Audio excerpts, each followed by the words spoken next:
À l'instar du fruit de la passion, la noix de coco reste un produit largement connu et consommé frais ou même transformé. La noix de coco est un fruit tropical riche en saveurs. Cet aliment est devenu source de revenus pour ceux qui savent voir au-delà de sa peau coriace et épaisse de couleur sombre. Appréciée des petits et des grands surtout pour sa chair et son jus, elle devient de plus en plus accessible à certains endroits d'Abidjan et ce grâce à des vendeurs ambulants. Munis d'une machette maniée avec rapidité, ils ôtent ces noix de coco de leur écorce prise dans une charrette dans laquelle ils les transportent. Qui sont-ils? Pourquoi le choix de cette activité? À ces questions, nous avons entendu ces réponses. Micro-trottoir. L'eau de coco est très rafraîchissante. Elle est également nourrissante aussi parce qu'elle contient des oligo-éléments. Pour ce qui concerne l'entrepreneuriat dans la filière coco, je pense que c'est une très bonne chose parce que le coco a plusieurs produits dérivés. On l'utilise en produit de soins pour le corps, on l'utilise pour la cuisine, on l'utilise pour les cheveux. Donc en dermocosmétique,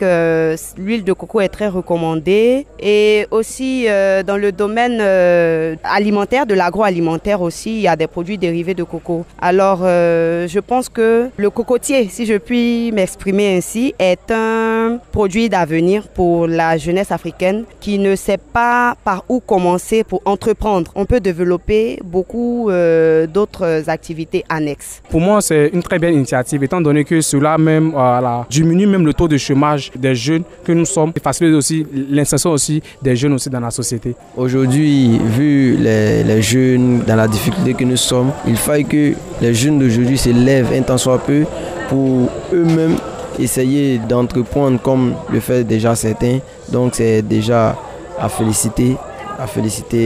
Beaucoup de courage à ces jeunes qui font ces activités-là.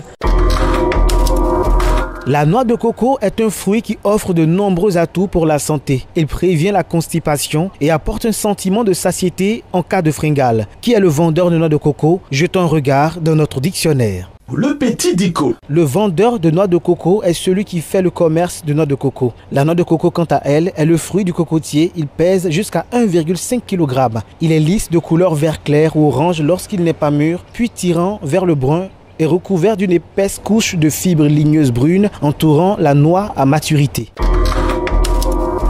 Que ce soit chez les populations locales ou dans les pays développés, le cocotier a de multiples usages. Le bois est utilisé pour la fabrication de sculptures, de manches d'outils, d'ustensiles domestiques. Les feuilles, quant à elles, sont utilisées en couverture des toitures. Le cœur du palmier à la chair blanche et tendre est un mets très apprécié. On utilise aussi le cocotier comme combustible brut ou à l'état de charbon et les cendres servent comme engrais pour les cultures. La noix de coco est une boisson rafraîchissante et désaltérante. Tout ceci pour montrer à quel point ce fruit renferme de nombreuses vertus, mais ce qui est encore plus étonnant, c'est le parcours de notre interlocuteur dans cette activité et cette complicité entre lui et ce fruit. Commissaire Coco se fait-il appeler? Un nom, mais aussi un parcours qu'il convient de découvrir. Rencontre avec... Nous sommes à Williamsville en ce moment et je suis venu acheter quelques noix de coco pour me désaltérer étant donné qu'il fait très chaud en ce moment. Et je suis en compagnie d'un vendeur de coco. Bonjour. Bonjour monsieur. Et combien coûtent ces noix de coco qui sont dans la charrette? Les noix de coco ont deux différents prix. On a des noix de 200 et des noix de 300 francs monsieur. Je vais prendre deux noix de 200 francs. Voilà.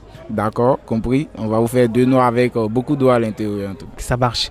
Et comment s'appelle notre vendeur de coco? Je suis Emerson Seri. Voilà, ça c'est le nom à l'état civil.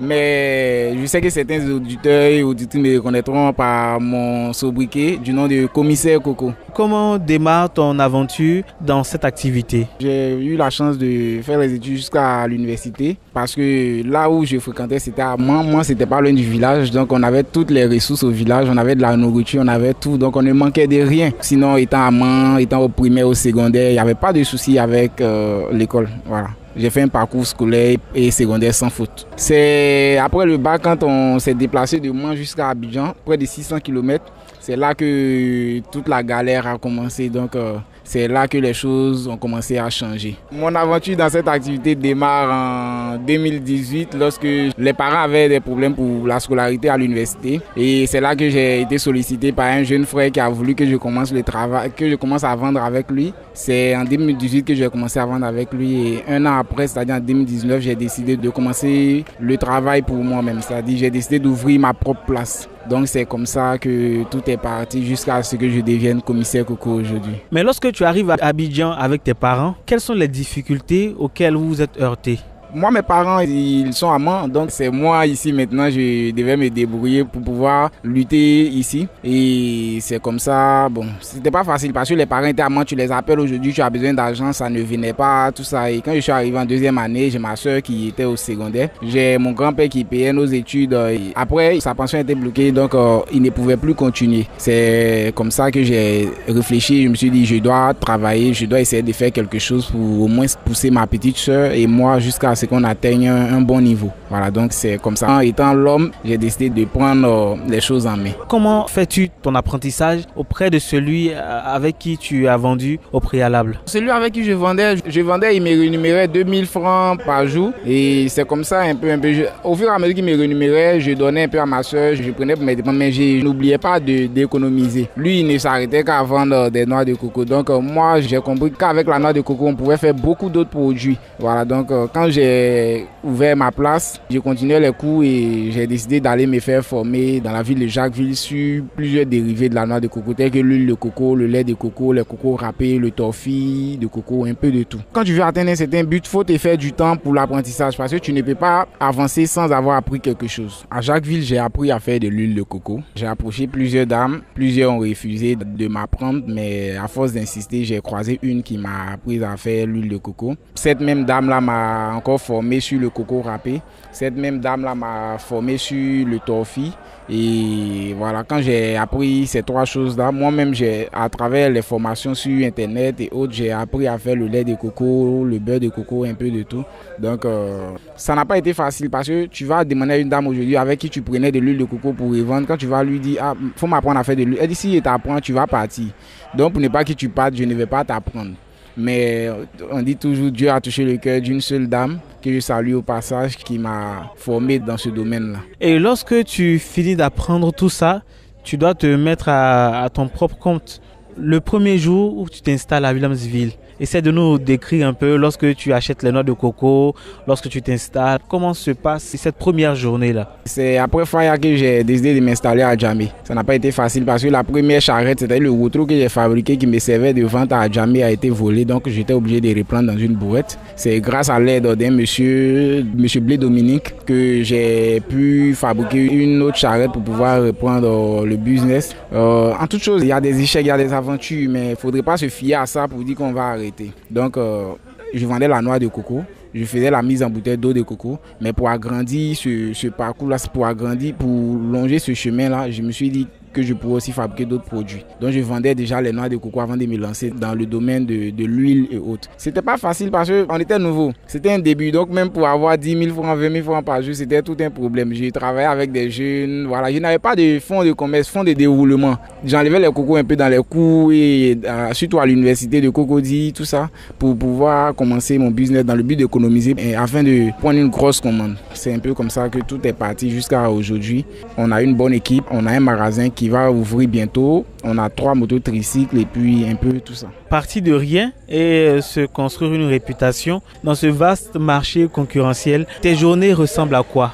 Des journées terribles parce que je suis un homme de terrain. Je ne sais pas pour dire un vendeur de coco qui est dans le bureau, non. Pour ceux qui m'écoutent actuellement, d'autres ont l'habitude de me voir un peu dans toutes les communes d'ici parce que j'ai une moto tricycle qui m'essaie de tourner un peu partout. Engrais, Cocody, un peu partout. Donc mes journées, c'est toujours la machette à la main, les cocos, la moto, les livraisons, les appels par-ci, par-là. Je n'arrive pas à me reposer. C'est peut-être le soir, à partir de 19, 20 heures que je rentre à la maison. Mais souvent, quand tu rentres à la maison à 21 heures, il y a une femme enceinte qui t'appelle. Ah, commissaire, vraiment, c'est envie des femmes enceintes, il y a envie de boire l'eau de coco à 21 heures là. Tu veux refuser, mais quand tu penses à la grossesse, tu te dis, bon, le travail n'est pas encore terminé. On va livrer et puis on revient encore. Donc, vraiment, la journée, c'est pas du temps. Tant qu'il y a de la marchandise, on est toujours sur le terrain. Tu es un jeune et tu emploies aussi d'autres jeunes pour travailler avec toi. Comment est fait la répartition des tâches afin de faciliter le travail? Tous les jeunes qui travaillent avec moi, chacun a son poste. Voilà, comme je le dis, c'est un commissariat. Voilà, je suis le commissaire et derrière moi, il y a des officiers, des sous-officiers. Donc, chacun a son poste. Voilà, il y a d'autres qui sont postés à Odocuy, il y a d'autres qui sont postés à Angré CGK, d'autres sont postés à la Palmerèche, d'autres sont postés à Djamé. Donc, chacun, quand il se réveille, il sait qu'il doit être à son poste parce que le commissaire doit passer livrer ses produits. Donc, c'est un peu comme ça.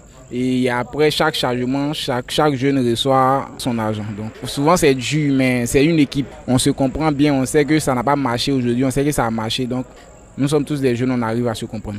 Sur le marché, on a plusieurs vendeurs de coco et on a toi qui aussi vend de coco. À Williamsville, à Djamé, on en rencontre un peu partout. Quelle est la stratégie que toi tu adoptes avec ton équipe pour pouvoir écouler la marchandise? Ma stratégie d'abord, c'est via ma page Facebook. J'ai au moins 13 à 15 000 abonnés. Aucun jour ne passe sans que je n'ai des commandes.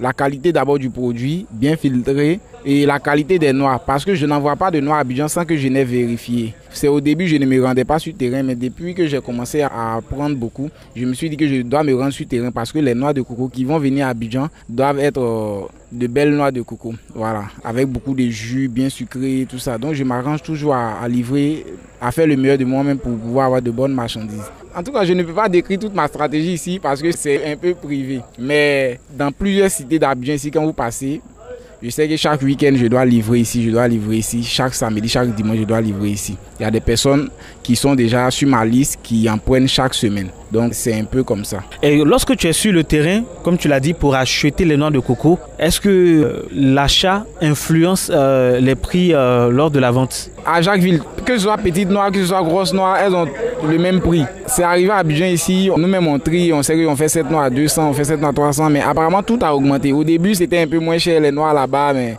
depuis un certain temps, chacun essaie d'augmenter le prix. Par exemple, si je prends un exemple, si tu prenais une noix à 60 francs, actuellement, je peux te dire que c'est devenu 90 francs. Si tu loues une voiture de 40 000 pour aller chercher tes noix, aujourd'hui, la voiture est devenue 60 000 francs. Donc, c'est en fonction du prix et de revient de là-bas qu'on arrive à faire maintenant nous notre prix ici. Donc, certains clients ne s'étonnent pas. Quand on leur dit 250, 300, voilà. Avec tout ce travail-là, il faut que nous aussi, on puisse percevoir quelque chose. C'est pourquoi on essaie aussi de faire à certains prix pour pouvoir s'en sortir. Mais pour les vendeurs qui m'écoutent, pour ceux qui sont des acheteurs de noix de coco, ils savent que sur le terrain, c'est pas facile. De Jacquesville jusqu'à Abidjan avec des noix de coco, c'est tout un travail. Voilà, parce que si on veut expliquer, les noix d'abord, le récolteur va récolter les noix. On a des ramasseurs qui vont ramasser. On va faire des tas. On va compter, la voiture va venir chercher, on va charger la voiture, on va venir avec ça à Abidjan, on va décharger, En tout cas, c'est tout un travail. Faut être vraiment fort, faut être vraiment courageux, sinon c'est pas facile. Voilà. Le Gruyère, le magazine qui met en lumière les petits métiers. Étant donné que tu es vendeur de noix de coco, mais en même temps tu es étudiant à l'université Félix Houphouët-Boigny de Cocody, quel est le regard de tes amis de l'université sur ta personne? Au début, c'était un peu bizarre parce que j'ai vu l'étudiant qui venait avec des noix de coco à l'école. Moi, à l'université, je n'ai pas de problème avec quelqu'un. C'est au quartier. Quand tu commences à vendre au quartier, on te regarde, on peut dire, ah, lui là, il porte veste pour vendre coco, il n'a pas chaud. Mais à l'université, ici, chacun est venu chercher, chacun est venu pour faire ses études, donc on n'a pas de problème. Plutôt que j'envoyais des noix de coco même à mes amis, donc à chaque fois qu'ils ont chaud, on sirotait. Il y avait même mes amis même commandent. Ah, comme c'est qu'aujourd'hui, en venant, il faut m'envoyer 2 bouteilles d'eau de coco. Aujourd'hui, en venant, il faut m'envoyer 2 noix de coco. Donc, je venais jamais à l'université sans noix de coco. Au niveau de mes amis de l'université, il n'y avait rien. C'est au quartier, les jeunes filles, des jeunes garçons, bon, chacun a ses problèmes. Donc, si tu regardes l'influence des autres sur toi, tu vas pas avancer. Donc, je mettais ça derrière moi et puis j'essayais de faire mon travail parce que c'est de là que je pouvais avoir quelque chose. Le regard des autres, ça ne me donnait pas l'argent. Donc, vu que c'est mon business qui me permettait d'avoir un peu d'argent, c'est ce que je faisais. Je ne regardais pas l'influence des autres en tout cas. Les parents sont d'accord depuis longtemps. Les parents me soutiennent, les parents pour moi, à chaque fois que j'ai des difficultés, j'appelle, ah maman, voici ce qui se passe, au prier, ah papa, voici ce qui se passe. Donc c'est un peu ça. Pour le moment, on ne dira pas que le commissaire Coco a réussi, mais le commissaire Coco est sur la voie de la réussite. Voilà, parce qu'un entrepreneur ne dira pas qu'il a réussi totalement. L'entrepreneuriat, c'est quelque chose, tu peux même arriver au sommet et puis la corde va se couper, tu vas redescendre. Donc on ne peut pas dire qu'on a réussi, mais pour le moment, le commissaire Coco, c'est une future marque mondiale d'eau de coco. Tu vends de la noix de coco, c'est quelque chose qui en ce moment est très prisé, surtout qu'il fait très chaud. Mais pour faire de l'huile de coco, par exemple, est-ce que tu peux nous expliquer un peu quelques petites étapes? Comment est-ce que tu procèdes?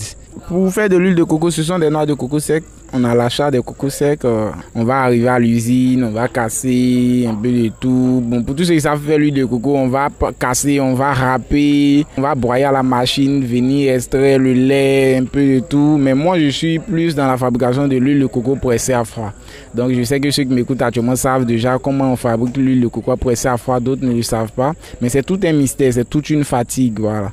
Donc, c'est un peu quelques étapes, l'achat des noix de coco, casser les noix de coco, broyer les noix de coco pour faire la pâte, pour faire ressortir le lait. Et c'est avec le lait maintenant que la fabrication se fait. Quels sont les bienfaits de cette huile? L'huile de coco, d'abord, elle rajeunit la peau. Elle évite le vieillissement de la peau, c'est-à-dire pour des personnes qui ont des rides sur la peau, des personnes qui ont des peaux vieillissantes. Tu es jeune, tu as ta peau qui vieillit. Les personnes qui ont des peaux sèches, voilà. En appliquant de l'huile de coco, elle permet à la peau de retrouver son éclat. Si tu es noir, ça ne va pas te rendre clair, mais ça va bien faire ressortir ton teint, de telle sorte à donner même l'éclat pour qu'on puisse te reconnaître 200-300 mètres. L'huile de coco aussi fait briller les cheveux, fait pousser les cheveux, la barbe, un peu de tout. J'ai dit un jour à un de mes clients, monsieur, achetez de l'huile de coco parce que si votre femme est parmi 1000 femmes, grâce à de l'huile de coco qu'elle va mettre dans ses cheveux, vous allez la reconnaître parce que ses cheveux vont tellement briller, ça va faire ressortir l'éclat de ses cheveux que vous allez pouvoir reconnaître votre femme sur plusieurs femmes. Et c'est un peu ça, l'huile de coco, elle est très bonne. J'ai des clients diabétiques qui en consomment.